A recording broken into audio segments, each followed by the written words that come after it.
getting messages through. Hi, people from Facebook. Here we go. Got it. Admit all. Right, so I'm going to need to get somebody to come across. Good morning from Belgium, Dimitri. Thank you for sending that across. I'm just getting sorted out. It's really super exciting to be doing this. I've been running the WindWorks course for about 3 years now, and I've had the opportunity to see how people interact with the course.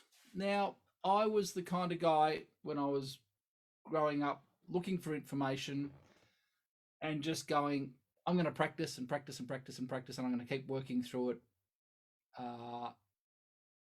for as many hours as it took.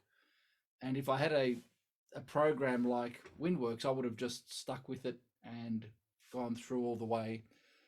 I'm finding people practice differently to the way that I did. Everyone's different, and everyone troubleshoots in a different way. So basically, the idea of tonight is to have group discussions, any issues that you might be having with your playing. Now, I know I can see all of the microphones are on mute, and all of the microphones are on mute. Dan, we've got the first one who dares show his face. Now, are you still in Hong Kong, my friend? Singapore, can you hear me? Oh, excuse me, Singapore. I knew you were Singapore. I can hear you. Dimitri, thank you for joining us. It's morning. It's really, I don't know why I have taken so long to do this. It's just, I get overloaded with ideas and trying to do content, but my big thing is that I don't want to bother subscribers. I want to leave them to their business to work through the course. And I need anyone who's got anything to do with my course needs to know that every time I press enter on an email out, I cringe. I cannot stand doing it, but I have to. As it turns out, part of what I do is to get community together and communicate. And so things are changing at the course. Things are changing with the way that I do it. I need to communicate more. And I now that I've got my head around it, feel like I've been irresponsible and not looking after my subscribers because I haven't been communicating enough with them. And that's not through any lack of desire to want to help, but I just don't want to overload people or be too involved. So that's changing now. Nigel, thank you for coming on. Thanks for your email. What I'm going to be doing moving forward is every quarter, any subscribers will be put into, say, we're about to enter Q3. So Q3 I'm living in the last century, 2022. And so I want groups of people talking amongst themselves and even buddying people up to be able to talk about issues.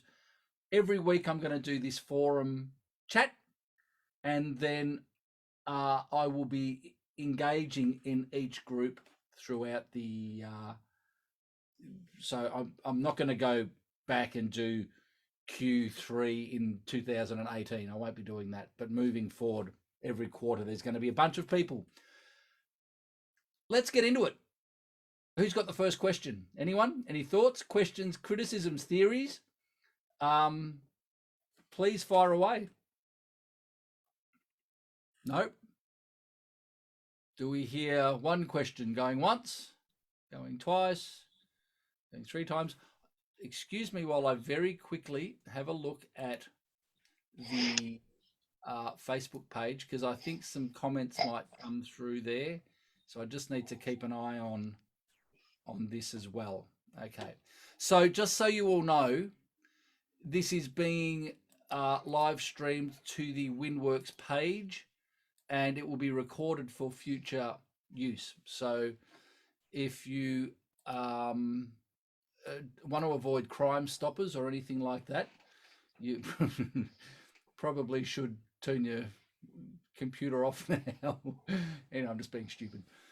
I'm going to be going through now. I'm sure most of you have seen the forum here, but I'm going to share the screen just for a little moment.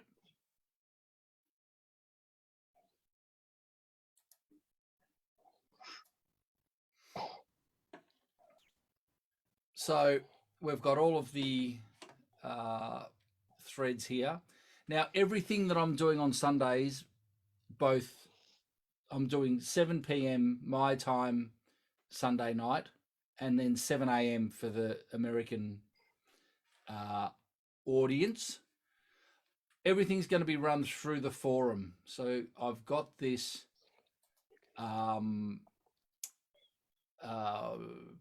the forum here for people to be able to put questions on topics, and it has been. And again, in the past, I haven't really engaged much in the forum. Why? Because I want everyone to be having communications amongst themselves. I don't want it to be about me. There's enough of me in the course. I've got a million videos and a lot of information. I get tired of me, so I'm guessing other people will as well. And so the whole forum has been getting a community to talk to each other, but it hasn't gone the way yet as I'd like it, because the way that we're all going to improve our playing and get the results that we want is to do it with support and communication.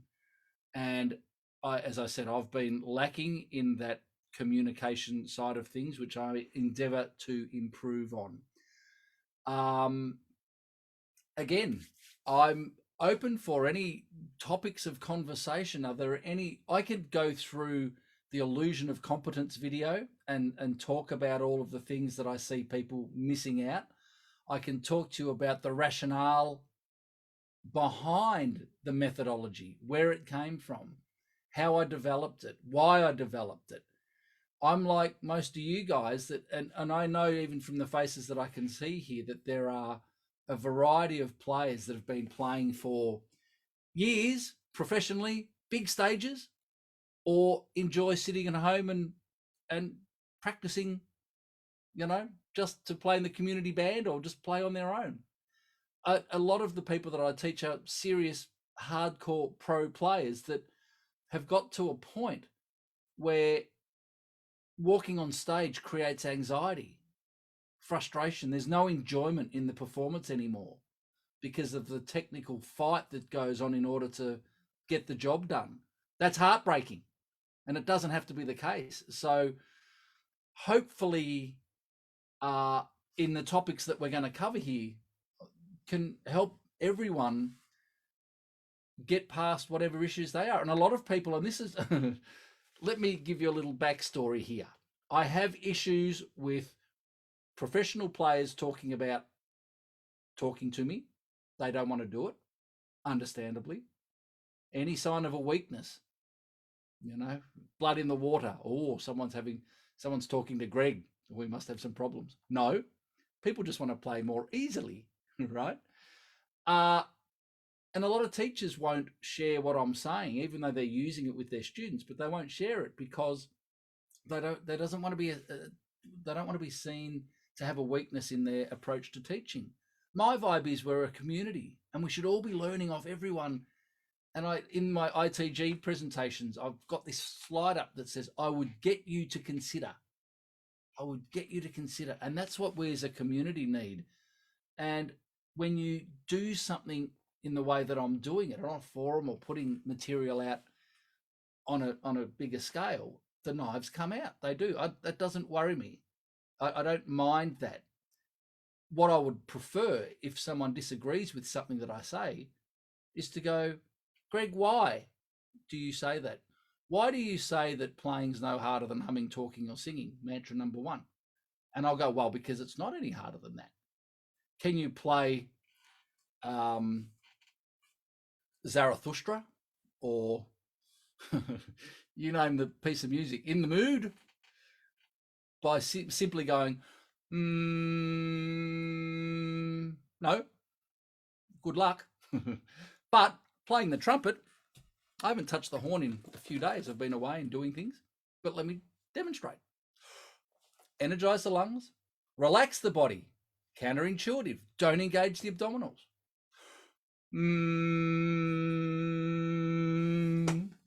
I'll just reach down here and get a balloon. The most energetic part of blowing up the balloon and letting the air out, of course, is the exhalation and blowing the balloon up. That's the hard part. This is the easy bit. Trumpet's the same. The hardest part's getting the air in the lungs, which isn't hard to do. Expand, drop. Energy, fuel, something vibrating, something resonating. So if I move the oscillation point from here, when I'm not engaging the body whatsoever. Does that mean that you never engage the body when you're playing trumpet? No. We have to engage the body to create the energy required that we want to convert to sound. So think about that. We want to create the energy in the body for what we want to convert to sound. So there's no point taking this massive breath and compressing the body, creating all this, what I call combustion, right? All this energy that's not going to be converted to sound. So all it does is lock up in the throat. That's pointless, right? So all I'm trying to do is eliminate any involuntary or unnecessary muscular contraction. When you say the word relax, I know particular big names that are international megastar trumpet players and teachers that hate the word relax because you're going to fall off your chair. I tend to use a little degree of, well, let's say we're not going to fall off our chair, right? We want to stay on our chair and we don't want to drop our trumpet. So everything's chilled. There's nothing engaged that doesn't need to be engaged. We energize the lungs. The shape creates the pitch, not the body. Let me demonstrate that. This is passive. Air in, drop the body.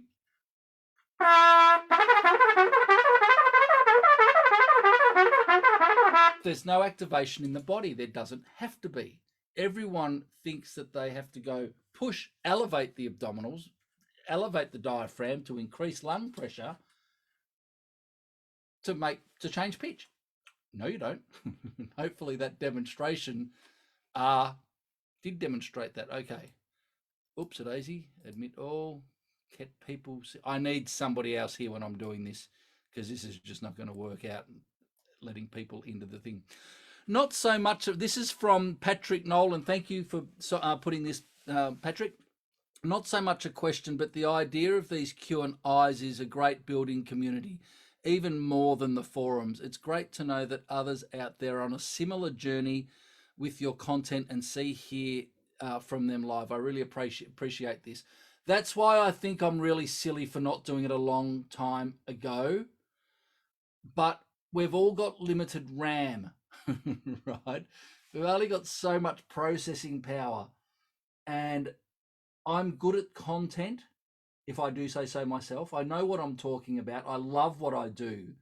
But when it comes to sharing it, as I said earlier, I'm the worst at walking people through it because I feel like I'm going to be pushing people. And I would have just had the information and worked on it on my own.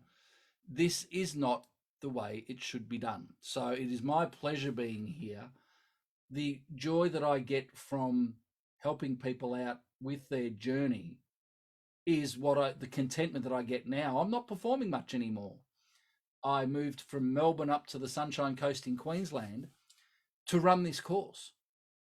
I get much more contentment out of seeing new faces and old faces alike and talking about issues. And people are often really threatened to talk about, oh, Greg, I'm having trouble with A, B, or C. Where if we're open with the issues that we're having and go, I need some help with this, and then not just me, because other people will say it differently to the way that I say it, and that will other people will respond from hearing the same message in different ways. There's no one way to play the trumpet. There's whatever way works. So we need to find what works for us. What can I do? What can I sometimes do? What can't I do? What's working for me? What's not working for me? What problems am I having? It's really important for us to look at, well, the problem with my playing is such and such. Okay, so where does that problem start? I've got a range issue. Okay, well, let's see what your low C's like. And I see people playing a low C going, right, and I can spot stuff. You're not going to get much past me. I can see when throats close, when people push. I can see when abdominals are moving.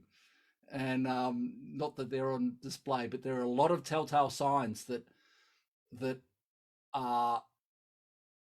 give me the indication where the body's activating musculature that's not required. Right? We don't want any involuntary or unnecessary muscular activation. That's very, very simple and very logical. And so if we can understand what we're working on. Another one, throaticulation, closing of the throat. Right? I can't double tongue. I choke when I double tongue. Okay. Well, if you go, do you choke? Nope. If you go, do you choke? No. Good. If you go, do you choke off? No. Great. Then, excuse me. You'd think that given the fact that this was my first time doing this, that I'd be really prepared. No. I've got 10 million visualizers. So this will be a nice little tangent. In order to solve a problem, you need to try and find where the problem began, what started it. Now I'm working with people with focal dystonia, and this is a condition that I had no idea about. I got an email when I was back in Melbourne. This is probably 10 years or more. Greg, do you know about focal dystonia? And I've gone, well, it sounds delicious. But I don't know. I'm really sorry. Can't help. And then a few other people contacted me, and it turns out that the way that I teach, in breaking things down, looking for the errors, what can I do? What can I sometimes do? What can't I do? Is very, very helpful for dystonia. And then I was over in the States touring around universities and schools, and everyone had a dystonia story. And I walked away being led to believe that it was from overexertion. Max Ganano, so good to see your wonderful face there, my friend. I was led to believe that dystonia was as a result of overexertion.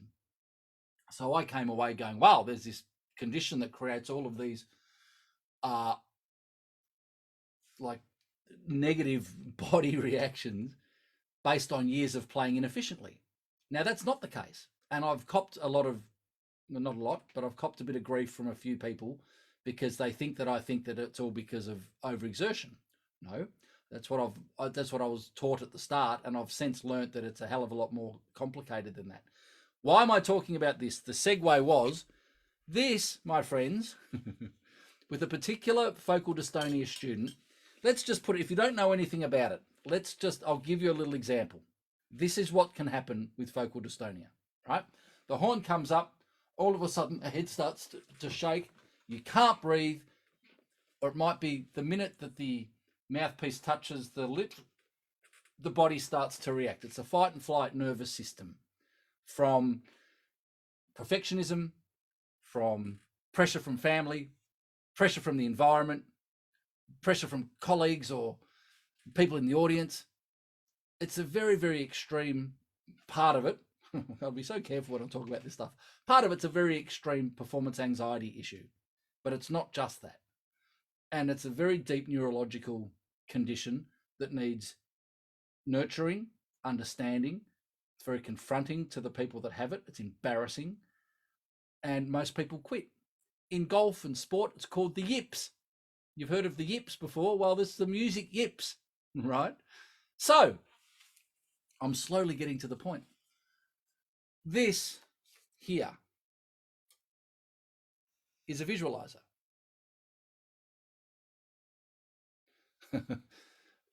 Walter, enjoy your toast.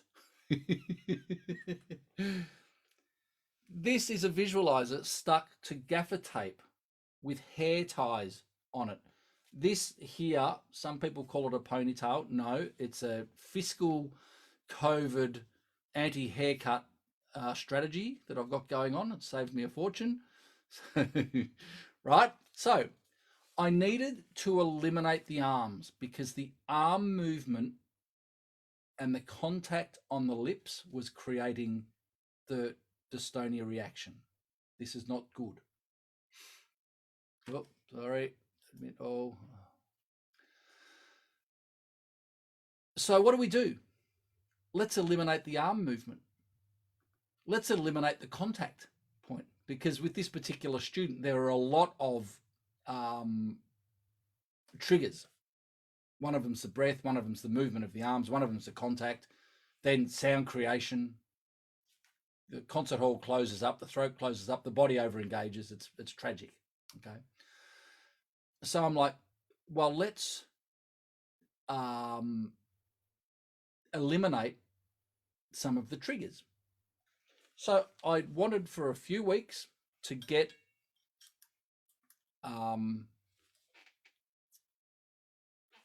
somehow a mouthpiece rim touching the lips with no hand involvement.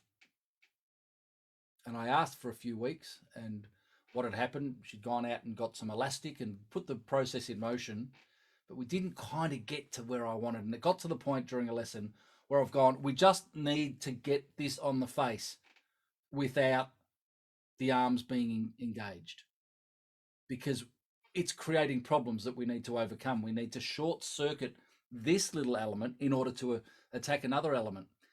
And so I eventually went, I am leaving for a moment. I'm going to make something. So I went and got some gaffer tape, a couple of hair ties, and a visualizer. If I see a screen of no one watching after I demonstrate this, I'm going to completely understand.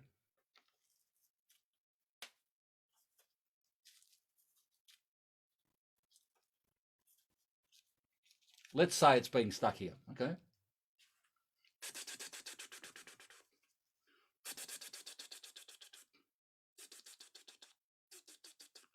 Now, some of you might say it reminds me of a scene from a movie called Falling Down. If you don't know what I'm talking about, that's good. I won't say any more, but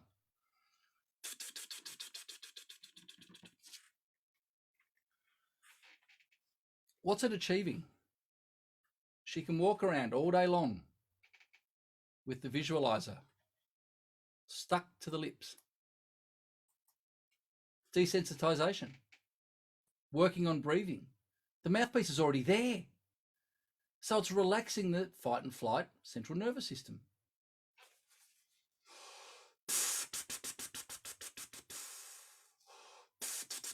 I call it the invitation. You do that enough, the body's just going to do it on its own.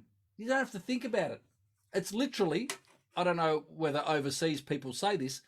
Over here we go, oh, it's a no-brainer. It's a no-brainer. Of course we do that. But when you think about that, it's a no-brainer. We spend no conscious energy, which we've got finite amount of, getting the mouthpiece onto the lips. We've desensitized. So then all of a sudden, it's the arm movement. So then we can have the mask on and work on the arm movement. And let me digress another second. I will get back to double tonguing in a moment. Another student doing all the tissue. Then he went to pick up the visualizer, which I just cannot see. Anyway.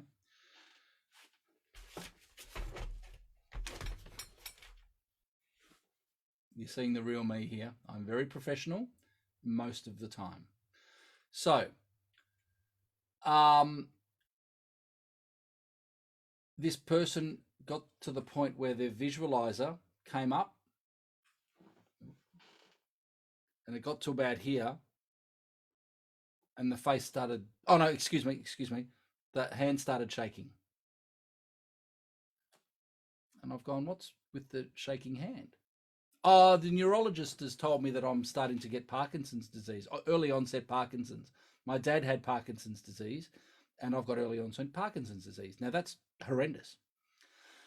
And I can't say anything at all. I'm not a doctor. But what I was seeing was curious. Okay, so let's go back. Relax your hand down by your body. Don't let it move. Just loosen it off. Shake your shoulder, shake your wrist, shake your elbow. Loose, loose, loose. Is it shaking? No. Ooh. Just start using your rotator cuff in your left shoulder. Is it shaking? Nope. Cool. Let's start bending the elbow with the rotator cuff. Really slowly. Super slow. Super slow-mo. Now hold it still. Is it shaking? No. Curious. I would have thought, if you've got Parkinson's disease, early onset Parkinson's disease, you're going to be shaking. It's going to happen all the time. I would have thought, I don't know. I'm not a neurologist. I don't do medicine. But eventually he got his visualizer up and everything started going. I've just got fully blown focal dystonia. And I went through the list of what dystonia is and what causes it. He's gone, I tick every box. The face looks like it's got a fishing line pulling out when the visualizer encroaches what I call the force field. You've got a force field. There's a security bubble around you. Once you penetrate that, fight and flight kicks in, right? So once that was penetrated, everything reacted. He's the first person I've ever diagnosed with focal dystonia that was happy to have it because he was so relieved to not have Parkinson's disease, which I completely understand. But we're dealing with people's lives here, and you've got to be really, really careful in what you say. But that also breaks it down to the what can I do, what can I sometimes do, what can't I do? So to go back to the double tonguing finally, then you grab your tissue, which I had a minute ago. Oh, Greg, I've got a tissue here. Are you choking off? No. Put the visualizer over the top. You choking off? No. Great, let's put the mouthpiece on top. Oh, all of a sudden I bring the mouthpiece up, the abdominals contract, the throat gets involved. Hello, Mr. Valsalva maneuver, right? All of a sudden, without even recognizing it, there it goes. Oh, you guys would have seen the video I demonstrate in the course. I'll see if my valves work here. I've never used so much valve oil as after moving up to the Sunshine Coast here, the humidity. It's unbelievable. And of course, I pick up my cornet that I haven't played for a while. Here we go. So I literally was taught to play. Roll that bottom lip over, engage the abdominal muscles, which elevates the diaphragm, which puts pressure on the throat. And all of a sudden, playing just like this. And I can play really well like it. And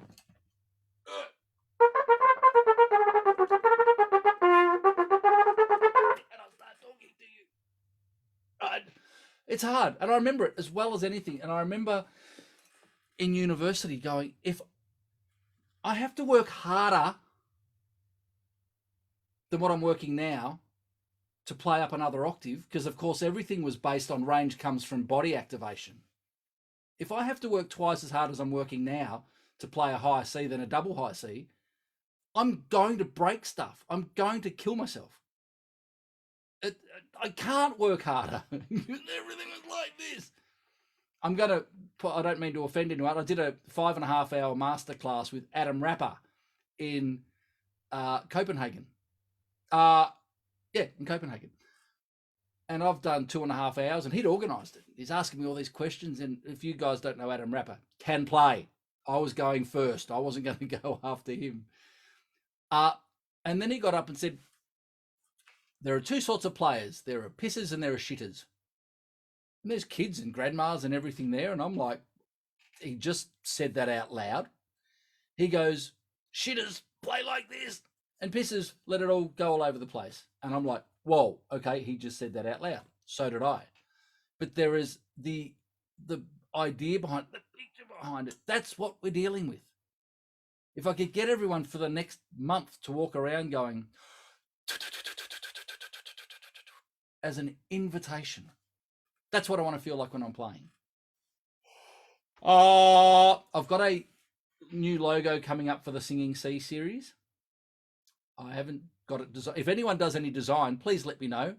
I'll contra a lesson for a logo, because the Singing Sea series is going to look like this.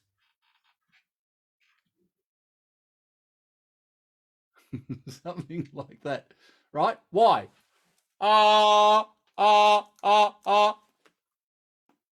There's your sound. Here's your sound. We're just turning the voice off and letting the lips vibrate.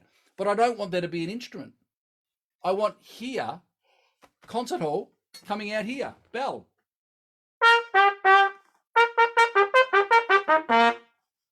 Is the sound okay when I'm playing? Because I've moved the mic a little bit. Can someone just give me a thumbs up or a thumbs down if it's good? Awesome, thank you. Now we've got a admit. Oh, sorry. Oh, I'm bad. My bad. I had a similar phase with working with Greg's material. At some point in the range, you will need more engagement, but I would say you should focus on being relaxed completely, and then when you got, make sure that your shape change. Yep. Great. Oh, okay. All right. I've just started missing all these messages.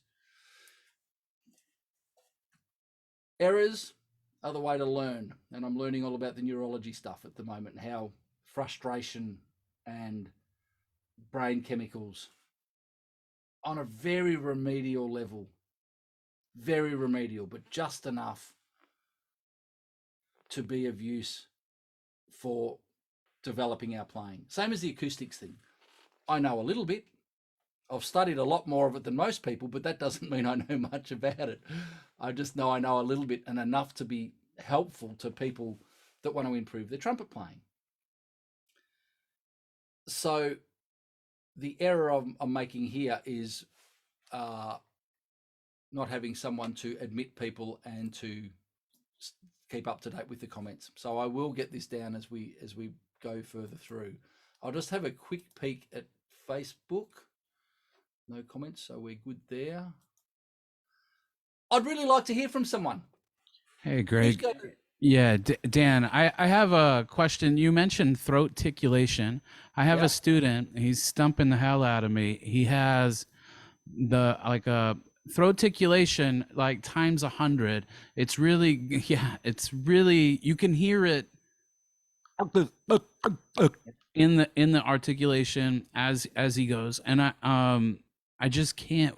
We've gone through several different methods, including WindWorks, just taking it easy, breathing and relaxing, to even anchor tonguing and seeing if that change kind of flips something, but that's not working either. Do you have any suggestions to get the kid to relax?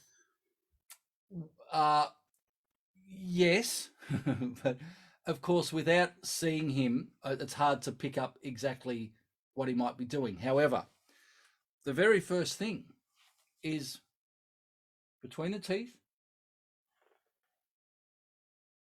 and then very softly and slowly getting the expansion in. Now, the big point here, it's at the turnaround, the energy coming in versus the energy going out. It's when it turns around is when the throat wants to get involved. Now, I'm talking about it these days. What I've realized, because it's been 3 years since I've put the course up, I think my camera must be in reverse because it's around the wrong way. Anyway, I'm back to front. I'm starting to see, I'm saying a lot of things in lessons that aren't in the course. So the course is constantly developing in my mind. So some of you may have noticed I'm putting more videos up and adding to it and refining it. But so imagine here is a, yeah, my camera's in reverse. Here's a roller coaster going up, goes up really slowly. Right? So imagine it falling down the same side. Don't kick it over the top. Don't go into player mode. We're going to do in reverse what we did on the way in, the expansion, and then really super duper duper duper slowly when you get to the top of the breath, and you'll be able to see it, hear it, Dan, when he's doing it. With his eyes closed, his eyes must be closed, must be closed, must be closed. Introverted learning sends all the RAM that we've got to the sensation, the feeling of it, right? So air in and get that feeling, that big open tube to remain the same. Now, I would suggest straight away that the minute that he stops bringing air in, it's instantly closing, right? That's what I'm guessing without seeing him, right? So then if that's happening, we diagnose that and go, okay, well, for the next month, you've got to play with the circuitry that you've got, right? However, this is where the invitation comes into it. We're going to invite the body to not close off at the top of the breath, right? How do we do that? Critical awareness of the problem's half the solution. So then get him to sit there and go, seriously, I've done this when I was at the Midwest Clinic. I had 500 people go, right? Why? Point of difference. What does this feel like? What does this feel like? With eyes closed, then you've got a very obvious point of difference, right? So then if you can get him going and turning it around with no engagement from the abdominals other than letting go, you've got the expansion of the intercostal muscles here, rib cage, lungs.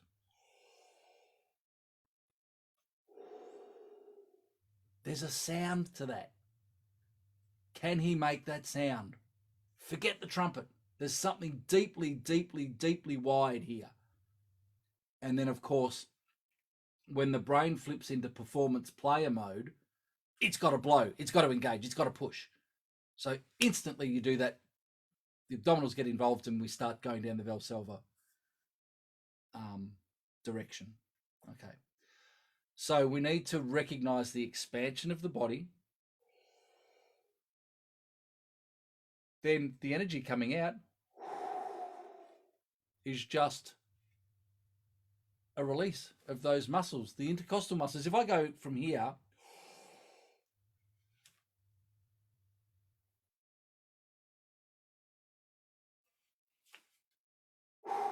nothing has to change.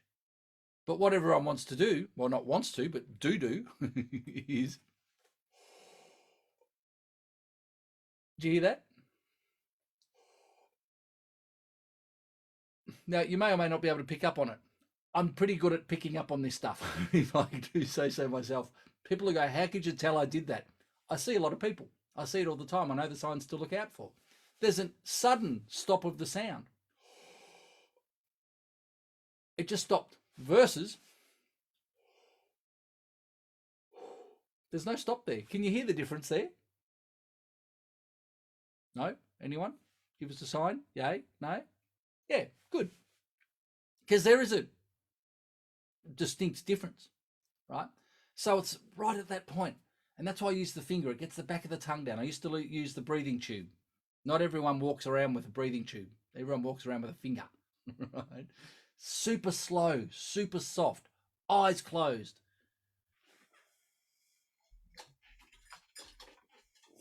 That's where the whole concept of this came from. Magnifying glass. We've got to look deep through the system. What's going on? What's happening, right? And it's all driven by the circuitry in the brain. It's already preset. Is changing pathways, well, not changing, creating new pathways, is it difficult? Well, yes, it takes energy, right?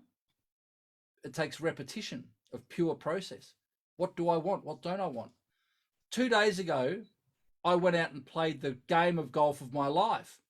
I've never hit the ball better. Yesterday, I played in a comp and have never hit the ball worse. Right? And I didn't go into performance mode. It's just things are wide or they're not. I don't get hung up on, I played in a pro-am and my handicap's really high, and there's all these, you play, there's 2 pros and 2 amateurs. And I'm talking to these blokes and they're all, even the amateurs are hitting pretty well. And I got up there on the first tee. I don't really care where the ball goes. I hope it goes well. But you get up there and completely mishit it and goes along the ground. I don't care. I don't care. I'm not a professional trumpet player, right? We've got to find out what's going on, what's going wrong, what's going right. What can I do? What can I sometimes do? I can sometimes hit a really good golf ball. I can sit here talking to you. Playing a high C is no problem. I know exactly how to do that. I can do that all day, every day, and I'll never miss it. Hitting the middle of a fairway at 200 meters is, I can't wait till it's the same thing. So that's the first place I'd start. The turnaround, think of the roller coaster. Don't let it push over the top. Don't kick over the top. Let the body go first, because my second, well, arguably my favorite teaching tool now, finally, instead of just talking about the backswing or the, slingshot, here it is. My camera's doing something. Anyway, I've got a different camera and the whole thing's different. Anyway, and I'm in reverse. Here's the energy. Here's the pullback. That's the hard bit. Letting go is the easy bit. If the tongue is in the way or the lips are closed, the bow's not going to go back in because there's something stopping it. If we engage at all in trying to throw the arrow, we are reducing the natural energy of the bow. Let me say that again. If we engage in trying to throw the arrow, we're going to reduce the energy of that expanded bow. And the same as with the breathing system. At the release, at the start of the note, if you get engaged when you go to play, you're tightening muscles that want to retract. So here's a prime example.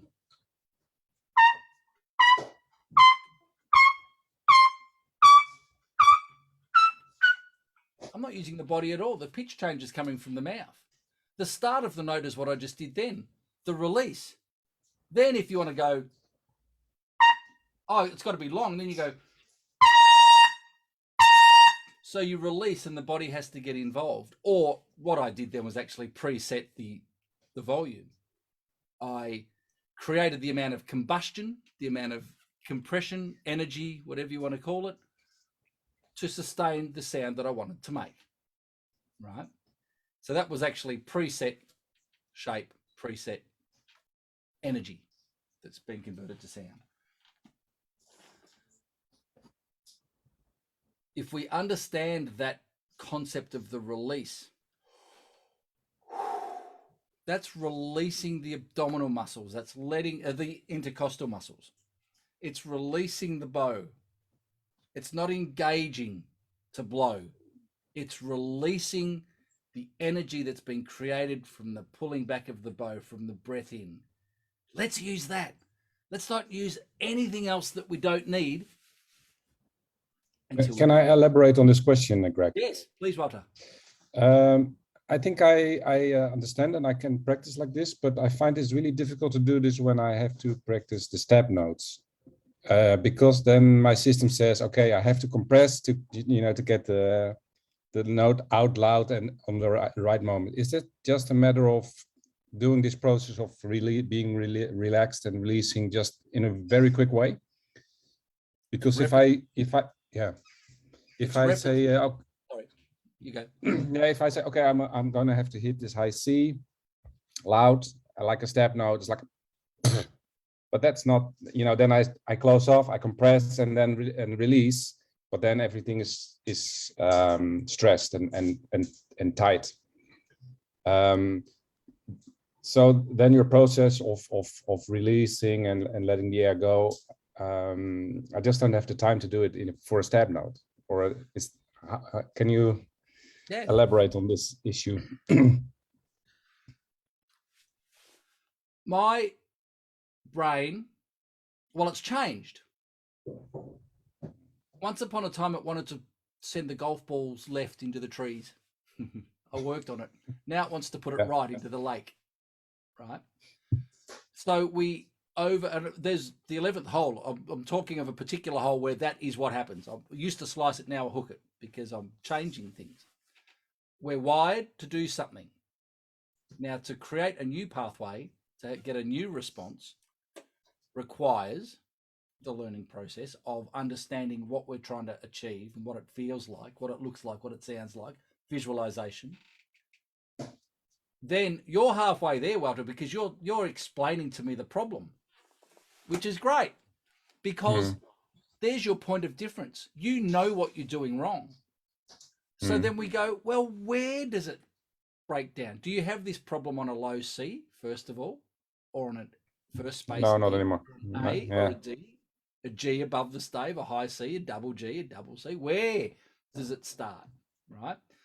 So if you can comfortably pick up your horn and go, I know the shape, I know the amount of combustion that I need, amount of energy. Now, don't forget, I'm going to say this over and over because I wasn't using this terminology back when I filmed WindWorks. We're converting energy to sound. Trumpet's already got air in it. We're just energizing it. And the amount of energy that we create from the breath and the relaxed body, we want to convert to sound, right? So I can create energy by pulling the bow back just a little bit.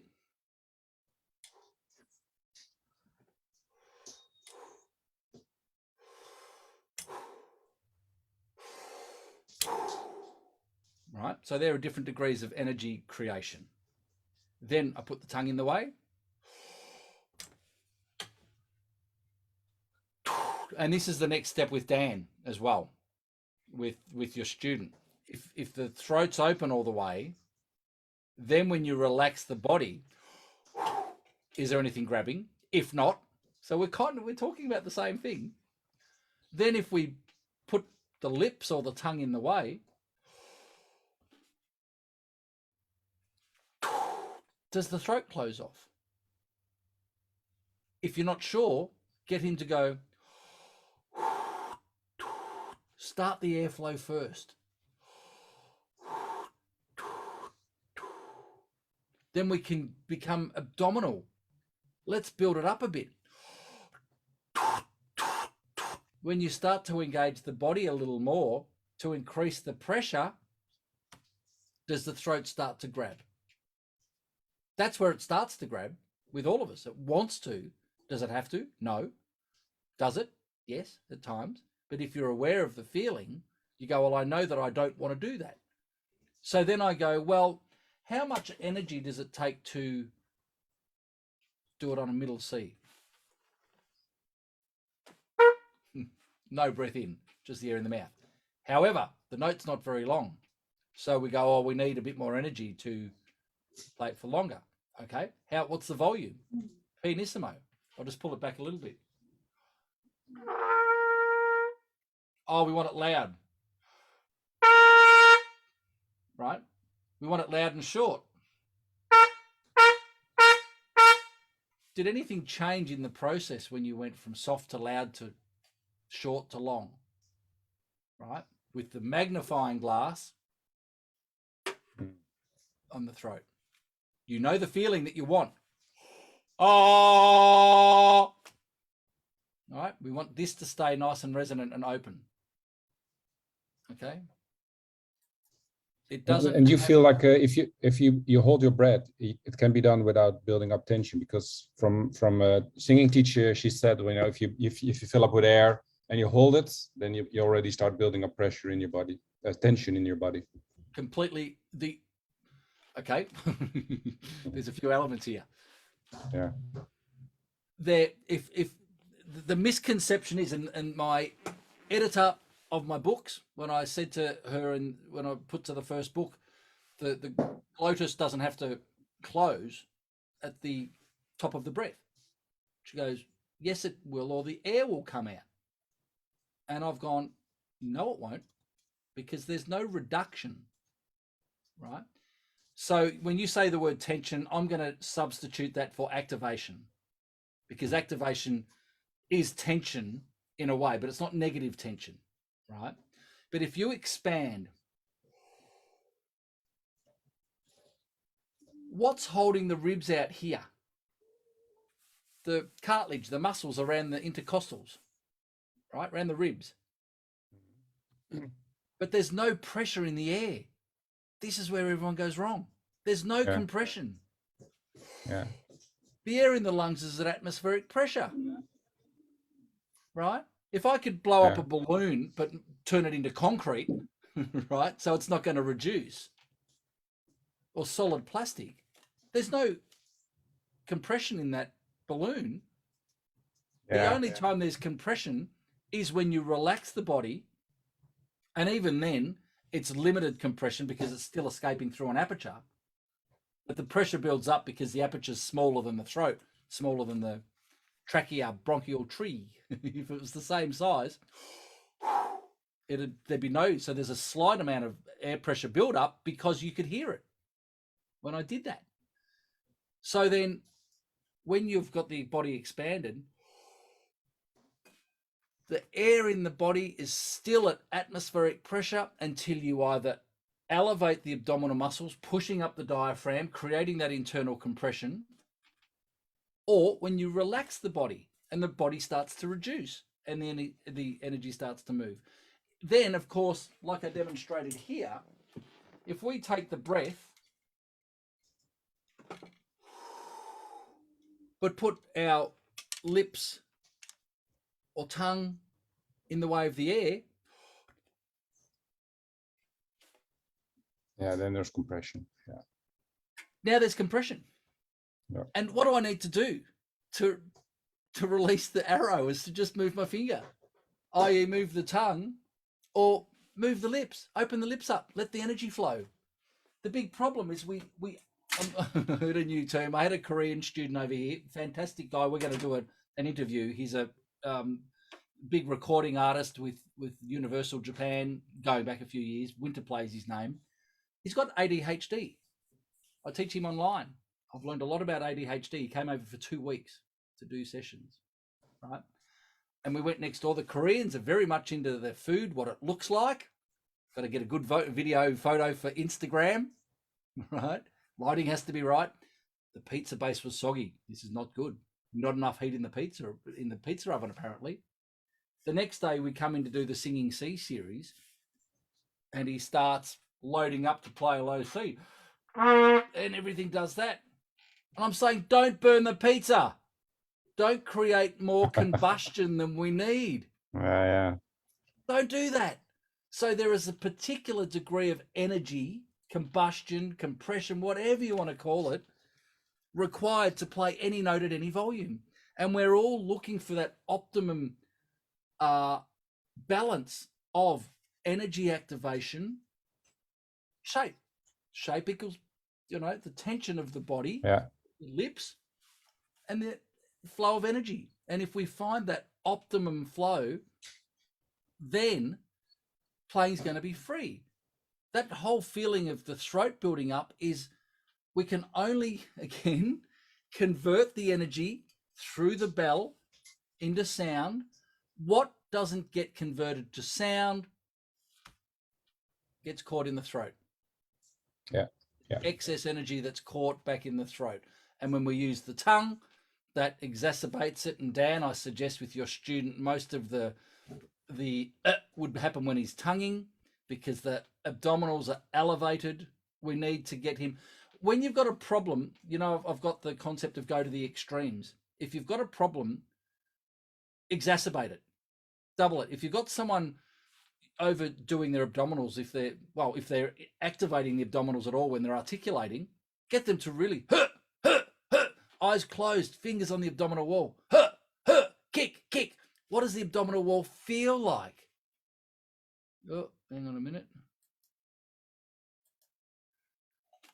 And get him to feel that. Then get him to go. Experience that. Then slowly in. Turn it around. Then add the tongue.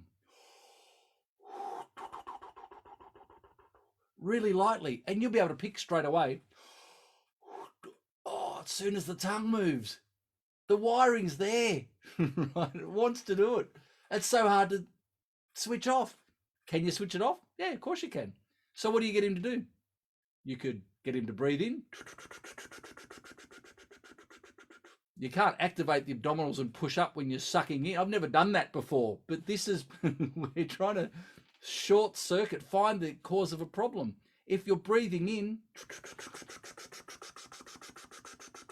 the diaphragm's dropping, the abdominal wall's coming out. It's not activating, yet you're using your tongue. Try that with him.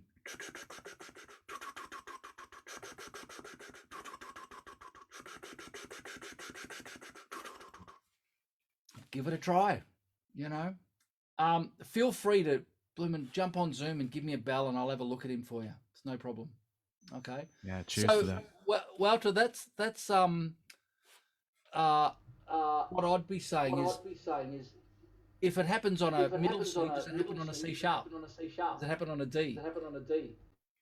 So on and so forth. How are the singing C exercises going? This really, it's something, again, I've put out there. I understand it. I know how it works. If you do it properly, it's going to work. Do I push it? No. Do I promote it? No. And I should, because I need people to understand what the whole essence of it is. There is enough energy in a full breath to play a really rich, loud, low C. Energize the lungs, relax the body. The wider I open the lips, the louder the note gets, the more the energy converts to sound. There's more energy, there's more displacement of the air particles in the horn. Therefore, displacement in the room, displacement against the eardrum, the sense of a louder note. Do I have to engage the body to play that louder note? No, because it's a low C.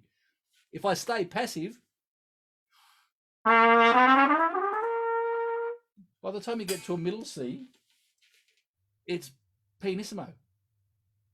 Okay, so that's where I came up with the idea of the aperture corners. Now, there will be someone here, I guarantee it, that does not get the aperture corners. X marks the spot. The X is there. It's a bit blurry. It's a very bloomin' dodgy remedial picture. I'll come up with something better. The corners of the aperture, not the corners of the mouth. Everyone wants to think about this. This camera in reverse is driving me absolutely batty. I move my hand one way and it goes the other. Right. It's not the corners of the mouth. It's the corners of the aperture. And that's why I want people walking around just going,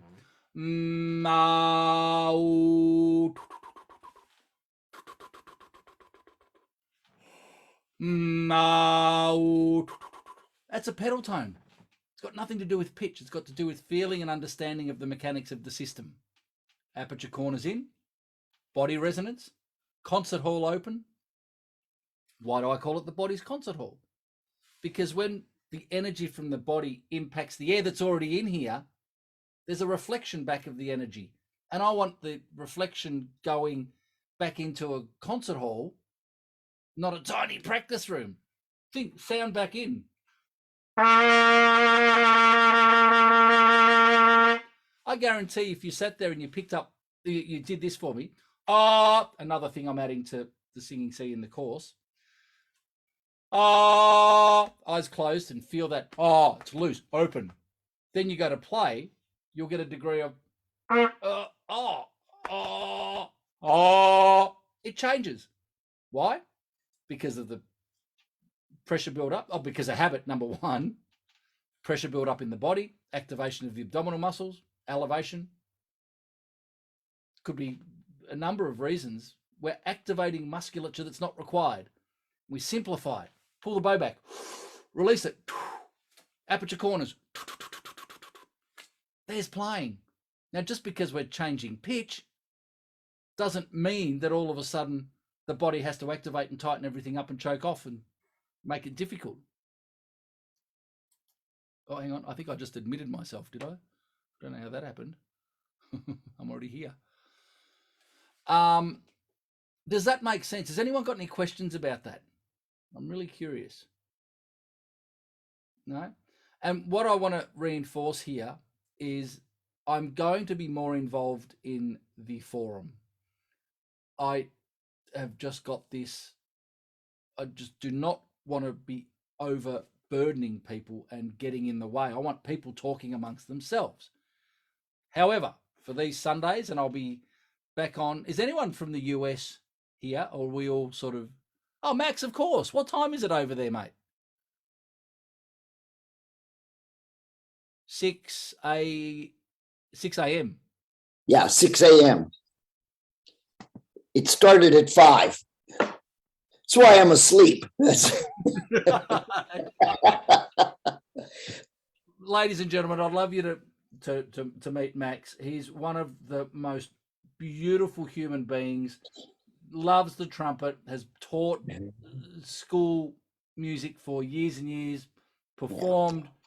Just an all-round legend. We got to hang out in New York. Yeah. And he got to see my master class, to which a particular person, I won't mention any names, came up and went, after looking over his glasses and arms crossed the entire time, everyone else getting involved and smiling and laughing at the right time and going, ooh, at the right time. This particular person, yeah. I'd agree with about 50% of what you said.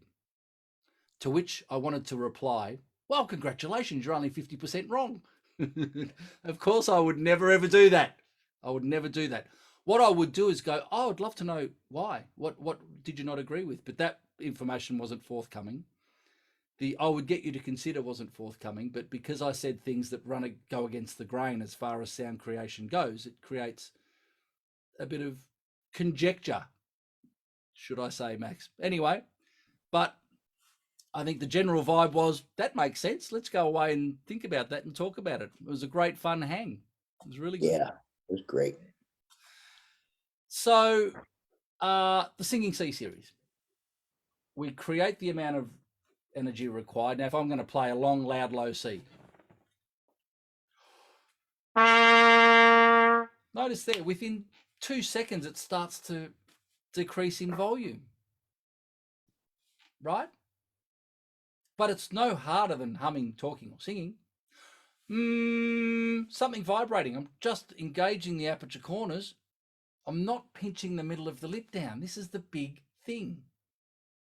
And so to go back to the double tugging thing that we were talking about before with the visualizer, tissue, visualizer on, tissue. If you're choking up there, then the throaticulations started. We kind of got diverted with the throaticulation stuff, but that's the point. Is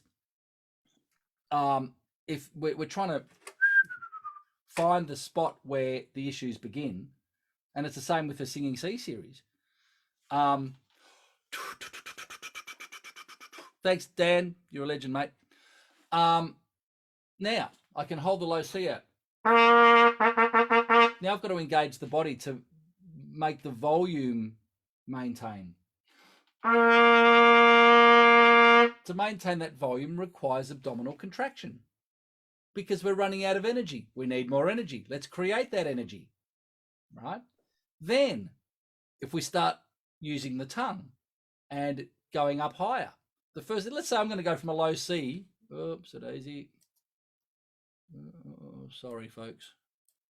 I'll get used to this as I do do more. I'm going to start tonguing an E flat. It's softer. It's a higher note. If I want to play the volume, the note at the same volume, we've got to create more energy. We're going to use the body to do that. But how much energy? We're going to burn the pizza. We're going to create too much combustion, overexert the abdominals, put the pressure of the concert hall doors, close the throat off, go into Valsalva maneuver. That's what the wiring wants to do. And that's my issue with all of the Paul Coyle. Good to see you, mate. It takes me back to when we were at university and the things that we used to work on and all these methods. And, you know, I'm there working my backside off to try and figure out how to make this guy, as we both were, how to make this thing work. And I'm doing all these routines and busting my backside to more energy, more energy. That's not how the instrument works. But that's what we're teaching. Push harder. No. You got to blow faster to play higher. No. No, you don't. I'm not going to blow any faster. I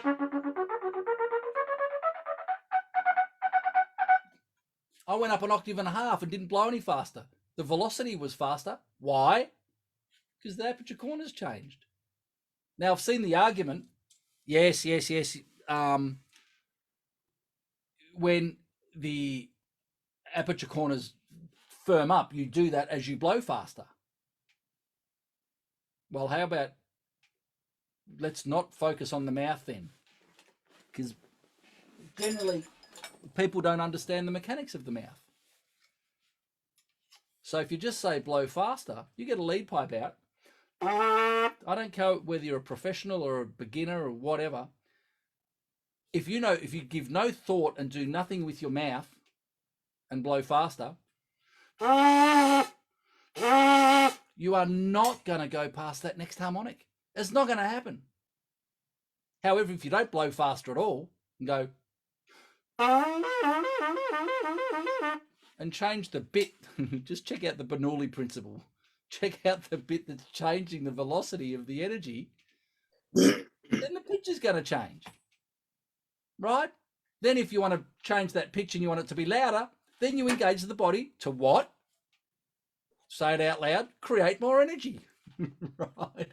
It's really logical, but our wiring and our teaching is different. And so I've got to this point after doing every freaking method under the sun, and Paul will attest to this, that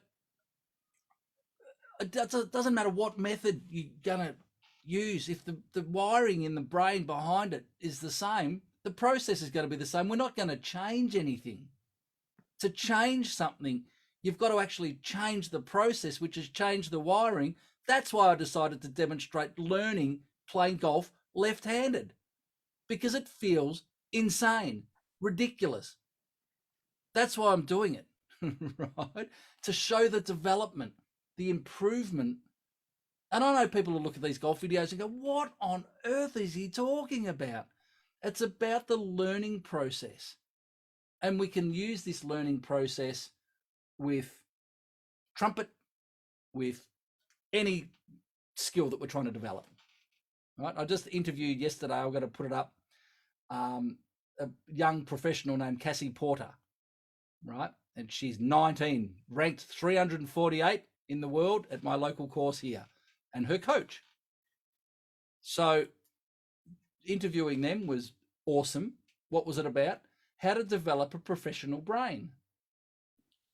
That's what we need to do. All of us need to have a professional mindset. It doesn't matter what level of player you are. I'm a hack golfer, but I've cut my handicap from 36 to 18. I'm getting better. On my best days, I can hit really well. Day before the comp, for those of you that were here, yesterday it all just brain dead. Can't hit a ball. But my professional brain, when it's all falling apart during the comp, is like, this is so good, because what you're doing today is so different to what you did yesterday. The errors are immense. That's how to create new pathways. And eventually, repetition of errors,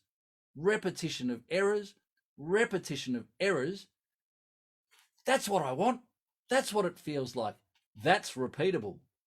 And you think it's repeatable until it's not. And then you get frustrated again. You stuff up again, make more mistakes again. Oh, and I know that this is the stage where a lot of people leave WindWorks, as they go to the point where they learn some stuff and go, that's really interesting. That's fun. That's good. And then all of a sudden they lose it. And they, oh, can't do it again. It's not working for me. Yes, it is. The brain's recalibrating. It's creating new pathways. It's learning. It's a long process. It's not something that happens over 1 week, 1 month. It's a far more complex process than that. But if we understand what we're working on, and we've got the professional brain, the professional mindset, I know what I want. I know the outcome. I know what it looks like. When I know I'm capable of doing it. Everyone sitting here today is capable of playing whatever they want on their instrument, and I will take that to my grave. People will go, no, not everyone can be such and such or such and such. Can all of us here be Maynard Ferguson or Rafael Mendez? No. You know, I'm an Australian, so that instantly puts me out of the equation. He was an Australian, so I can't be Rafael Mendez. Can I develop my musical idea and play to the extent that I want to be able to play? Yes. Can all you guys? Yes. What's getting in the way? What's stopping us? What can I do? What can I sometimes do? What can't I do? What's getting in the way? It's the vision and the belief in the system. Or when you hit a brick wall, things aren't working, you get frustrated. You go, this is not working. You get angry, put it down, and go and buy another book, get another routine, get another method, and try and do another method with the same neural pathways. That's not logical. You gotta change the wiring up here. Can I ask a question? Yes, nice, please. Nice to meet you. Yes, yeah, you too. It's a neural pathway question. Yeah. And obviously, well, I'm a big fan of changing neural pathways and neuroscience and all things science. And this method, firstly, where were you 45 years ago? Secondly,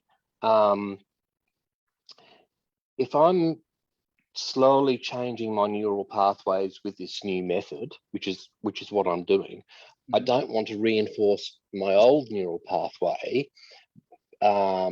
So if I play a gig or something, and it will, because my new one hasn't properly formed, my subconscious will jump to that old neural pathway and reinforce that, and then put me back. Is that how you see it? No, not at all. Thank you for saying that. This is a really, really big one, and I get asked it often, and I've never done it in video. So to have the opportunity to say this to you with people around, and it's being recorded for future reference, is really hip. I talk about it like we've got, again, this camera, I'm picking up this hand and this hand's coming up. We live in a building. We live there already. We're in an apartment block. It's falling down. Plaster's falling off the walls. Doors are hanging off. The paint's terrible. The electrics don't work. The plumbing is leaking. The place is collapsing. Can't live there anymore. But I have to, because I've got nowhere else to live. Then over here, we're building a new luxury 5-star penthouse apartment block. You start off by building the cafe and the clothes shop down the bottom. And then you build the infrastructure, goes up higher and higher and higher and higher. You can't live there yet. You still got to live here. Right? Then all of a sudden the plasterer comes in and we start to build more and more. And the first level and the second level are all decked out in the third level. And eventually, while you've been living in this rusty old falling down apartment block, which you have to do, you've got to live somewhere, you're going to have a roof over your head. You've got to use the chops that you got. You have to. But that's not going to stop the building process. Just because I sleep here doesn't mean all of a sudden level 3's electrics that got done that day are going to be undone. That being said, if you don't use a new pathway for an amount of time, it will start to disappear, right? But we have to use the chops that we've got. When I was making the change from, check it out.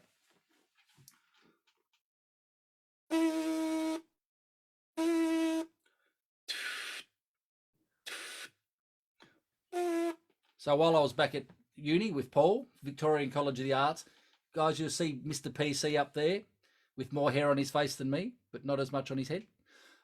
We went to the Victorian College of the Arts together, a fantastic trumpet player and singer, an all-round good guy, great musician, right?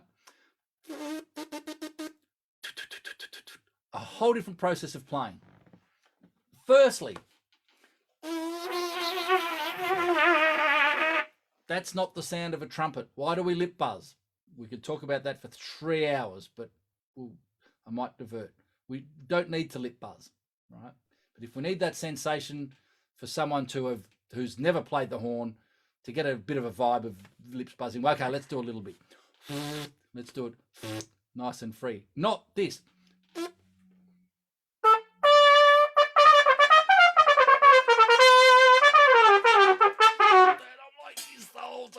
And I played like it for about 10 years or more. So I was 6 years with the brass band, then went to college and was trying to play lead trumpet in the big band with Reg. Whole time. You sounded fantastic, Greg. It was freaking hard work, mate. I hated every minute of it. And I was going to give it away because I was hating it. And then Eric Clay was the bass trombone player of the Melbourne Symphony. I said, I'm so done with this, I've got to give it away. He goes, well, practice like a virtuoso. Now, let's translate that. Practicing like a virtuoso, does that mean practicing more? Doing more of the same thing that I'm already doing? There's no logic in that. I need to do something else. Time to research like a virtuoso. Then, so I'm practicing, sending the invitations out. Humming. My understanding of this system has developed so much since I was at uni, obviously. I mean, there were the books, and now WindWorks has only been around 3 years, and I'm still developing. The concept of the invitation's 2 years old, less. But what it is teaching the body a feeling based on an understanding of the mechanics. I know what it feels like. I know how it works. I know it can work. I believe it can work. And it got to the point with me, this must work. There's a very important line. This must work based on my understanding, the logic, my understanding of the way the instrument, what the body needs to do. And that's all we're doing here. The professional mindset is teaching the body what to do and how to do it, right? What the body needs to do.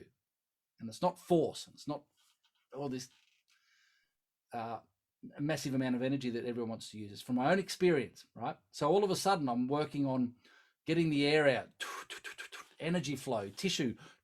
Can't believe I don't have my tissue and visualizer here for you. Right, well, here's a tissue. Right. You can feel the energy. You can see the energy.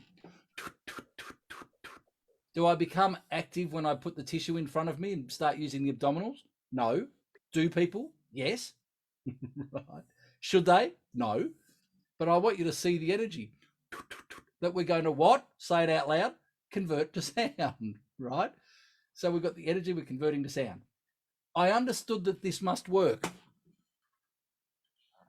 Those that were here earlier saw my mouthpiece mask that I used strapped on my ears for a dystonia student, having huge response. Here, my friends, that is dental putty. 2 compounds of dental putty put into the end of a pen to keep my teeth open, because I was using the ends of a biro to keep my teeth open because they were closing up when I was playing. When I first put the end of the pen between my teeth to go, keep your teeth open, it felt ridiculous. Strangeness. What do you reckon the reaction was?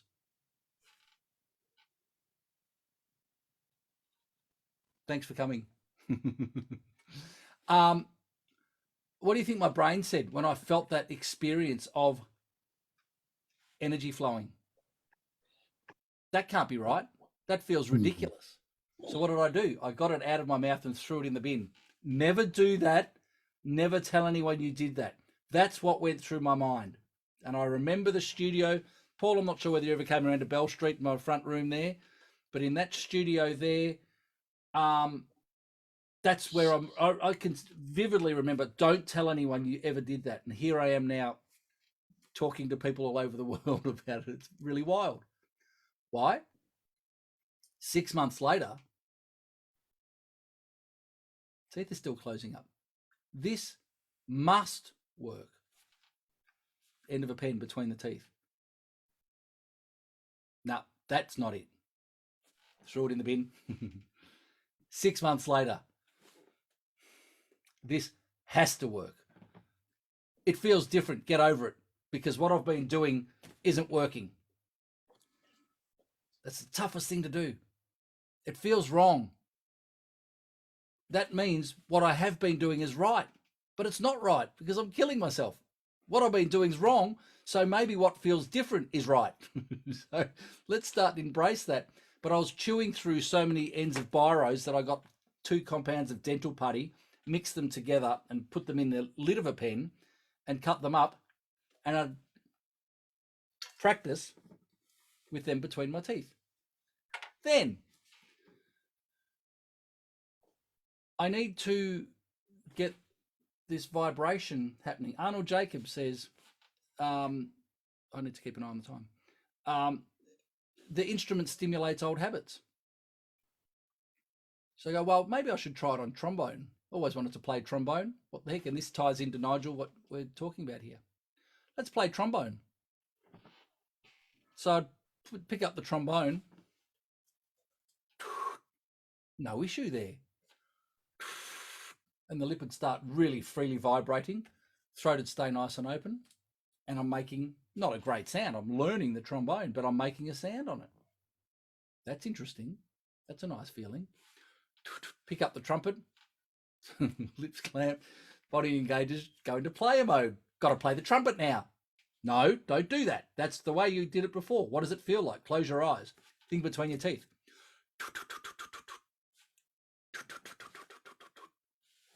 I'd sit there with a mirror, play like that.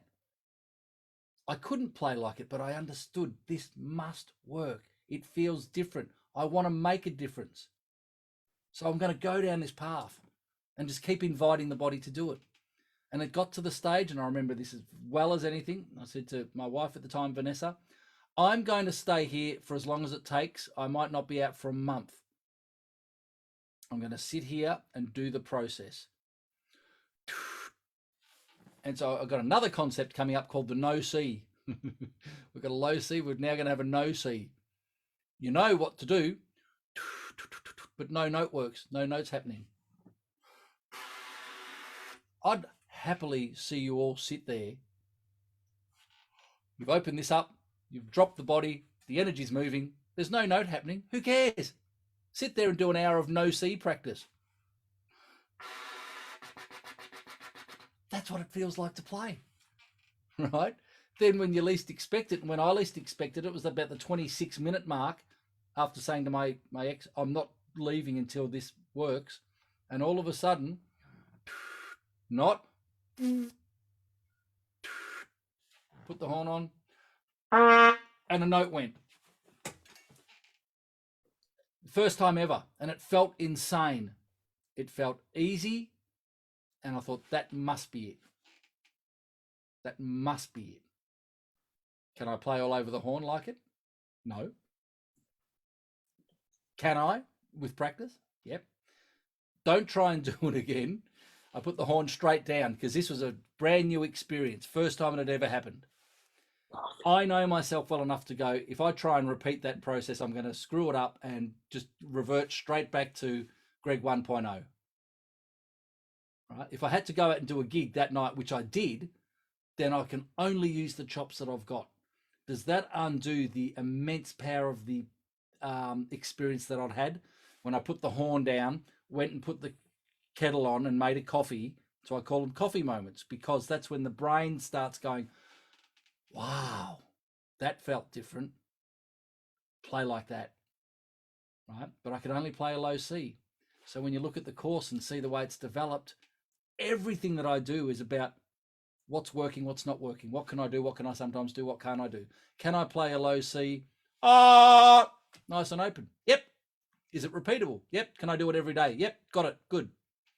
Then you guys will understand this. You go, there's your C. Then all of a sudden, uh-oh, I'm going up to a D now. So I've just engaged just a little bit and the lips have just tightened up a little bit. You might not notice it. And this is what I spend my time with people, getting them to recognize that the low D isn't the same freedom and openness as the low C. So then they're burning the pizza, right? So we've got to don't burn the pizza. Let's get the D. I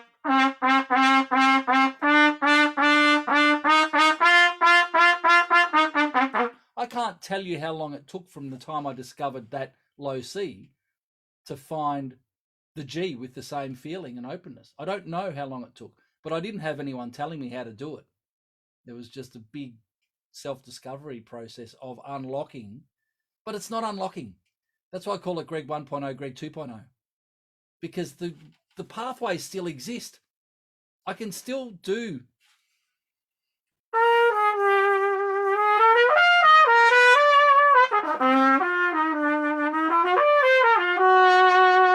I can still play like that, and I hate it, right? The difference was that my throat was more open and I wasn't blowing anywhere near as hard. So it wasn't a complete replication versus like I demonstrated before.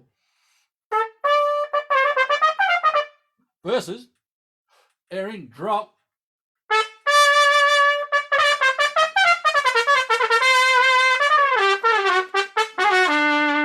And it just feels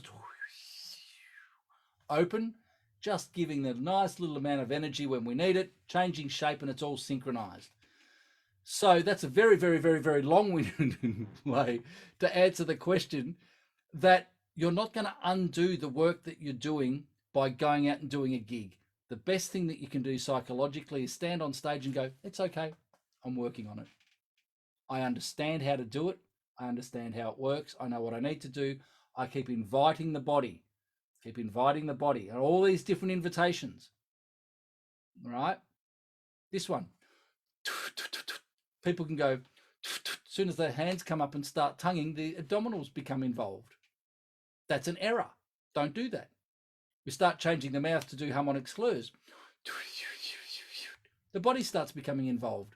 That's an error, right? So we've got to train ourselves, whatever tricks is required to stop the body from doing something that it wants to do because it's wired.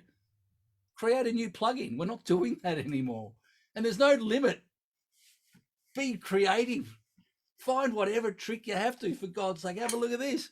You know, I got to figure out a way to stop someone reacting from their arms moving and the mouthpiece touching their lips. Righto. Let's strap the mouthpiece to their mouth. How? I don't know. We'll find a way, but it needs to be done. So there are no rules here. And everything that I've got in my course are suggestions that have worked for me. Embellish, question. So, Greg, that didn't work for me. Okay, well, let's explore why it didn't work for you. What else can we do? Let's look at another angle, right? But at the end of the day, we've got a body that is expanding. That's creating the energy. We relax the body. That creates the energy. We've got lips that are responsive, not pinching down in the middle and then having to be pushed from the abdominals to get the notes to speak. This is passive. And I'm not performing now. I'm not playing. I'm doing this course. You know, I had 2 gigs last weekend, and that's the first in blooming 2 years, right? So air in, drop.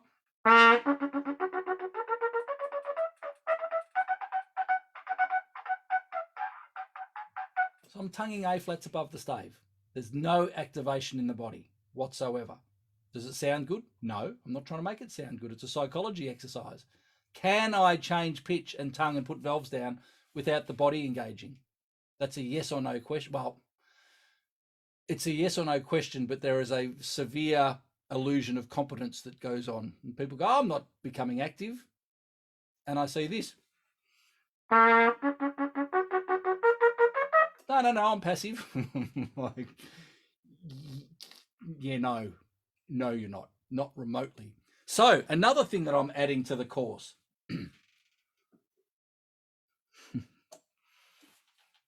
is doing the singing C exercises with the visualizer first. Because you're not going to try and blow the visualizer, but we are going to try and blow the trumpet. So you get the feeling of the exercise. Then you replicate the feeling. How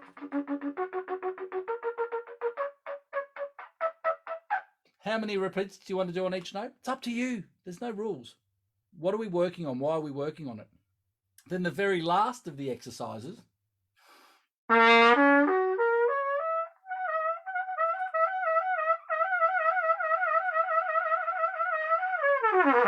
there's no engagement and I'm harmonic slurring 16ths above the stave. And there's no body engaging at all. It's a breath and release, and it's so counterintuitive. People go, that's not possible. Yes, it's possible. Got to work on it. How do we work on it? Can you hum? Passively. No. Well, let's start there. You know, we just build element after element after element. I have a 10-minute free session coming up in 15 minutes, so I'm going to have to call it there. Thank you all for coming and sharing in this conversation. I want to build a supportive community so you don't feel like you're on your own. I know that's what people have felt like, and they get a bit lost in the course and don't know what to do. That's my fault. I will fix that. I want you to get results, whether it's for yourself or for your students. All I'm trying to do is lighten the load and get people to go, there's an easy way of doing things based on logic, based on physics, based on acoustics and science, which, as I said, I know a little about, but enough to be able to make some tangible changes to our approach. And by recognizing the negative activations that we are taking part in, based on, and then comparing that to the pure process, there's the error. And then if you keep doing something, you keep engaging, you keep closing your throat, you keep doing whatever, you get more frustrated, more frustrated, more frustrated. That releases epinephrine, acetylcholine, the brain chemicals. And it's an error, and you get wound up. You can feel those chemicals, the toxic chemicals of that's wrong. It's not what I want. It's not what I want. It's not what I want. Next minute, all of a sudden, something happens and it approximates what you do want. And you get that feeling of, oh, that's getting better. Dopamine release sends a message to the brain. Let's repeat what you just did there. That's getting closer. It might not be it yet, but it's closer. And then all of a sudden you get on a roll. Yeah, that's getting closer. That's getting close. That's feeling great. And all of a sudden it's reinforcing the new pathway that's being built based on a process of elimination, trial and error. But when you understand, 2 days ago, I've never hit the golf ball better. Yesterday, I literally said to someone, I need to rest my brain. That is a quote that I meant. I couldn't think about it anymore. And I don't want to have to think about it. I want to be blooming, what's the term? There's I'm going to mess it up. Incompetence. It's unconscious incompetence. When you've got no idea how to do it, what you're trying to do.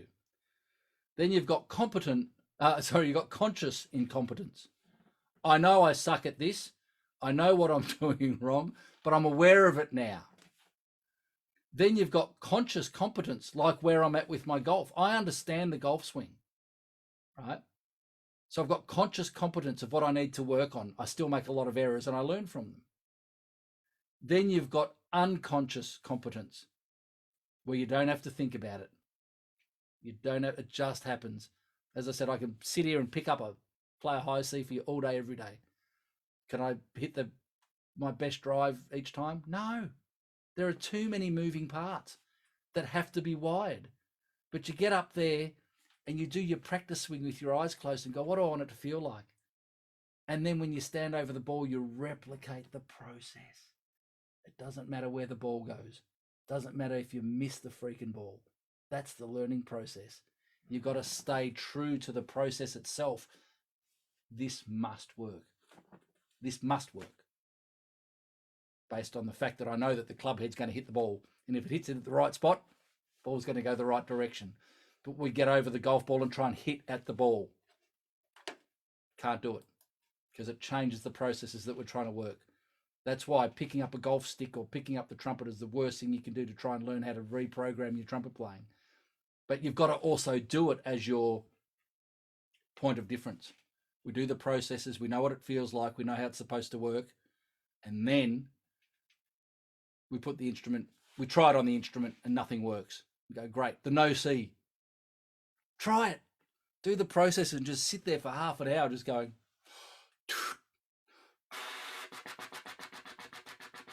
Because the difference between that and this doesn't feel any different. It feels different. It's no harder work. It's no different than going then engaging the voice doesn't make it harder work. It's just different. Right. I've just seen Mr. Mott join us. Unfortunately, I've got a 10-minute session coming up. If you want to have a chat personally and get me to check out what you're doing, there's the Calendly page. Go back to the first welcome page and you'll see how to book in, and I'll have a look at you and stuff, or you can book in for a lesson. That's fun. The whole WindWorks course is changing. If you're currently a subscriber, nothing's going to change. But as of July 1, I'm getting rid of the levels.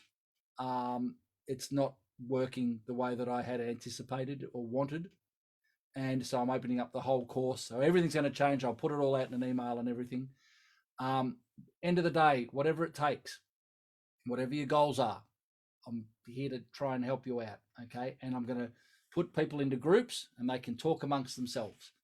Oh, well, I've had, like happened tonight. I've had an issue with that. Oh yeah, well, my experience was that's the way this learning thing and this trumpet thing should be working. Healthy, positive environment. So with that note, I'm admitting people and I'm having to say good night. So I'll limit it to an hour and a half when I do these for now, because I've got these other sessions to do. For those of you that I know and recognize, great to see you again. Thank you for coming and hearing me ramble on. And if you're new, please come and check out the course. Get in now because the price is going up on the 1st of July. So it's all changing. But if you're already a subscriber, nothing's going to change. Thank you. Any final thoughts, questions, criticisms, theories, and yeah, Paul knows exactly where I got that from. Love it. We do learn stuff from uni. Some of the things I took away that's a ripper. I look forward to seeing you around the course. I'm going to be here again next week. And there's another thing that we're putting into place, but I can't think of what it is now. So anyway, have a happy day. If you're, even Max over in New Jersey, it's first thing in the morning. Have a great day. And if you're Pennsylvania. So I'm going to get up at 7 a.m. and try and repeat word for word everything that we did tonight for those in the US that too lazy to get up at 5 a.m. and, Righto, folks.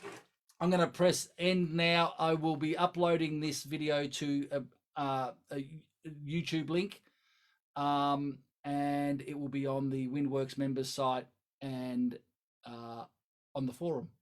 Please stay in touch. All the very best.